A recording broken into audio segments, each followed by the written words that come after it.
अरविंद केजरीवाल लगभग 3000 वोटों से नई दिल्ली सीट से हार चुके हैं और उनके हारने के पीछे क्या कारण है हम जानेंगे। हमसे जुड़ चुके हैं शिव कुमार सिन्हा जी। शिव कुमार सिन्हा जी, अरविंद केजरीवाल दिल्ली के पूर्व मुख्यमंत्री लगभग 3000 वोटों से नई दिल्ली से हार चुके हैं। इसके पीछे क्या कारण हो सकता है? अरविंद केजरीवाल से कहाँ गलती हो गई कि उनको 3000 वोटों से हार का सामना करना पड़ा? देखिए, सत्ता में चुनाव में जो है आम जनता का टेस्ट बदलते रहता है और एक चूँकि एंटी इनकम्बेंसी का भी एक फैक्टर होता है और अभी केजरीवाल के प्रतिनिधि ही सत्ता में थे वहाँ, तो उस परिस्थिति में उन पर जो आरोप लगा भ्रष्टाचार का और भ्रष्टाचार के आरोप में इन्होंने जो जवाब दिया वह जवाब कितना संतोषजनक था। आम लोग यह मानते हैं कि अरविंद केजरीवाल ने कोई भ्रष्टाचार में संलिप्त नहीं थे, लेकिन ये भी मानना है साथ में कि यह दूध के धोए हुए भी नहीं है। अगर यह भ्रष्टाचार में संलिप्त नहीं थे तो दूध के धोए हुए भी नहीं थे, यह आम लोगों का जनरल मानना है। अब इस परिस्थिति में कि भ्रष्टाचार में संलिप्तता नहीं हो और धृतराष्ट्र के तरह दुर्योधन अन्याय कर रहा हो और उसे चुपचाप देखते रहे पुत्र मुँह में, या पार्टी के सदस्य के मुँह में गलतियां हो रही हो और देखते रहें, यह वही स्थिति है। अपने संलिप्त न हो लेकिन दूध के धोए हुए भी नहीं है। यह सचमुच आम जनता के दिमाग में यह बातें है थी, जिसके कारण जो है इनके प्रति जो आकर्षण है वह कुछ घट गया है। और आकर्षण घटने के कारण इन्होंने जो रेवड़ी बांटने की बात कही, मुफ्त में बस का किराया, मुफ्त में बिजली, मुफ्त के किराया, तो यह रेवड़ी बांटने का जो कल्चर जो चुनाव में आ गया है, इससे जनता प्रभावित होती है, लेकिन ओवरऑल देश की व्यवस्था के लिए यह मुफ्तखोरी की प्रवृत्ति को जागृत करता है, बढ़ावा देता है। और मुफ्तखोरी की प्रवृत्ति को बढ़ावा देना देश के अस्थायी हित में नहीं है। देश में जो भी शासन करे, कोई भी पार्टी शासन करे, लेकिन मुफ्तखोरी की एक सीमा होनी चाहिए। यानी कि मुफ्तखोरी के कारण ही इनका कारण है हारने का। मुफ्तखोरी के कारण बहुत लोगों को राहत मिलती है, लेकिन एक टैक्स पेयर्स जो है वह बहुत खुश नहीं होते हैं। उनके दिमाग में है कि हमारे टैक्स के पैसे से ही यह मुफ्तखोरी का प्रचलन बढ़ता है। हम टैक्स देते हैं और टैक्स देने के प्रथा में इसे हमारे पैसा से यह मुफ्तखोरी का रेवड़ी बांटा जाता है। आम लोगों को मुफ्तखोरी की प्रवृत्ति बढ़ाई जाती है। लोगों का मैंडेज क्रिएट नहीं करके, वर्किंग फोर्स क्रिएट नहीं कर करके, बल्कि मुफ्त में आलस्य बनाने की प्रवृत्ति भी से मिडिल क्लास बहुत सहमत नहीं है। मिडिल क्लास का यह मानना है कि मुफ्तखोरी अधिक एक सीमा तक होनी चाहिए, सब्सिडी एक सीमा तक होनी चाहिए, कर्ज की माफ़ी एक सीमा तक होनी चाहिए। यह मिडिल क्लास का सोच है।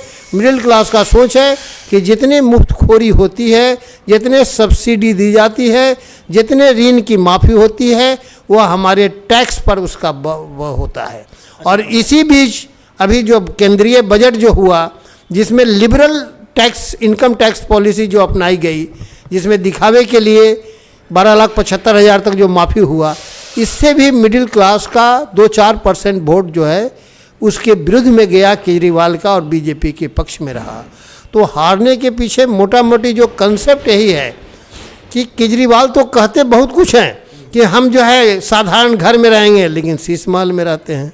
वह कहते हैं कि सरकारी खर्च कम होगा, लेकिन अगर पंजाब जाना हो तो दिल्ली अपने फ्लैट से न जा कर के पंजाब सरकार के गाड़ी, हवाई जहाज़ के भाड़ा से जाते हैं, तो कहीं ना कहीं सरकार तो बहन करना ही पड़ता है खर्च का।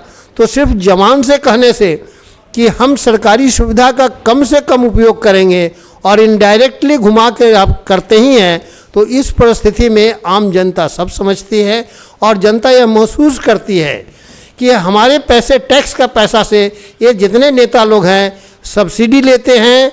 क्या कारण है कि आज कैंटीन में 5 रुपये में खाना मिलता है और जिस खाने का बाज़ार में भाव 105 रुपये है। तो इतना बड़ा अंतर एक एग्जाम्पल दे रहे हैं, एग्जैक्ट 5 रुपये नहीं कह रहे हैं, कि माने कहा जाए कि 90% का सब्सिडी पर अगर एमएलए एमपी अपने कैंटीन में खाना खाते हो और आम जनता फुटपाथ पर जो खाना खाती है, दोनों में बहुत अंतर है। तो यह मुफ्तखोरी और एमएलए एमपी को भी सब्सिडी लेने की प्रवृत्ति को त्यागना चाहिए। अधिक से अधिक सुख भोगने की प्रवृत्ति, अपने हम रहेंगे, खर्च नहीं करेंगे, लेकिन हमारा भवन जो है शीश महल हो, तो इस प्रवृत्ति को रोकना बहुत ज़रूरी है। और जनता सब समझती है और जनता की यह समझ सकती है कि जो है अरविंद केजरीवाल दूध के धोए हुए नहीं है। संक्षेप में हम यही कहेंगे कि उनकी संलिप्तता भले भ्रष्टाचार में नहीं हो, लेकिन वह दूध के धोए हुए नहीं है। साथ ही साथ इतना ही नहीं, वह जो है उन करप्शन, भले वह करप्शन में संलिप्त नहीं हो, लेकिन उनके छत्र छाया में चाहे तो शराब का कांड हो या अन्य जो भी बातें हो, वह कुछ न कुछ घटनाएं घटी है जो इंक्वायरी में है। तो इसलिए यह बातें हैं। दूसरा जो पक्ष है, हम जो ऑब्जर्व करते हैं, Kejriwal basically NGO based party है। उनके समर्थक ज़्यादातर जो है सब्सिडी देने वाले एनजीओ हैं और आम जनता को, वो जनता का समर्थन, जैसे बिहार में जब बहुत से राजनीतिक दल हैं और सब जगह है, जो ग्रास रूट लेवल पर वर्कर ओरिएंटेड नहीं बल्कि एनजीओ ओरिएंटेड पार्टी है। तो एनजीओ ओरिएंटेड पार्टी कब तक आगे बढ़ेगी? कहीं ना कहीं एनजीओ को सब्सिडी पर कंट्रोल हो गया, कुछ हो गया, तो जिसके कारण जो है उनकी कमी आ गई। लेकिन यह अरविंद केजरीवाल को यह हार उनको यह मौका देता है सुधर करके कर्मठता से कार्य करने का और देश का राष्ट्रीय नेतृत्व देने का एक अवसर देता है। वो अपने पार्टी को संगठित करे, राष्ट्रीय पार्टी अपने पार्टी का राष्ट्रीय चरित्र विकसित करे और इस कुछ दिनों तक कुछ कार्य करे, तभी वह जो है आगे वह कांग्रेस या बीजेपी को टक्कर दे सकते हैं, आगे बढ़ेंगे। इसलिए मेरी शुभकामना है कि केजरीवाल देश की मुख्य धारा में आकर के करे और देश के संघर्ष करते हुए राजनीतिक करें और राजनीतिक कर करके अगले चुनाव में दे। इस हार को वह स्वीकार करे और अपने आप को सुधार करके आगे बढ़े। इसके हार के कारण मेरे शब्दों में संक्षेप में ही है कि वह भ्रष्टाचार में भले संलिप्त नहीं हो, लेकिन वह दूध के धोए हुए नहीं है। भले उनका वचन साफ सुथरा हो, लेकिन वह सरकारी सुख सुविधा भोगने में भी कमी इनडायरेक्टली कमी नहीं किए, डायरेक्टली नहीं किए। आम जनता इस चीज़ को समझती है और झुग्गी झोपड़ी ही का अपलिफ्टमेंट ही मात्र नहीं है, क्योंकि दिल्ली में बहुत सारे ऐसे झुग्गी झोपड़ी मिलेंगे जिनको लखनऊ में, कलकत्ता में 10 बीघा 20 बीघा ज़मीन है, लेकिन वहाँ झुग्गी झोपड़ी बना करके रहते हैं।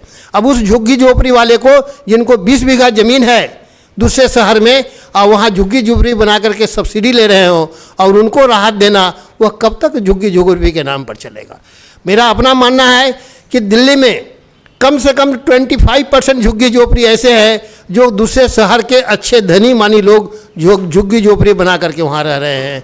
और इस परिवेश में वह झुग्गी झोपड़ी भले वहाँ गरीब दिखते हों, लेकिन दूसरी जगह वहाँ दाई का काम कर रहे हों, नौकर का काम कर रहे हों, लेकिन यहाँ 10-20 बीघा ज़मीन वाले लोग भी वहाँ जाकर काम कर रहे हैं, छोटे मोटे होटल चला रहे हैं, फुटपाथ पर चला रहे हैं। तो उनकी मानसिकता तो कहीं ना कहीं अमीरी वाली रहेगी, वह सब्सिडी लेकर के काम करने वाला। तो इस परिस्थिति में पूरे दिल्ली के परिप्रेक्ष्य में यह केजरीवाल का हार उनको एक झटका जरूर लगा, लेकिन सुधरने को मौका दिया है और जनता सब समझती है। जनता समझ करके उनको सबक सिखाई है, फिर आगे सुधरेंगे, यही मेरी। चलिए, अभी सुन रहे थे अरविंद केजरीवाल के हारने का कारण। फिर मिलते हैं अगले वीडियो में, तब तक के लिए जय हिंद।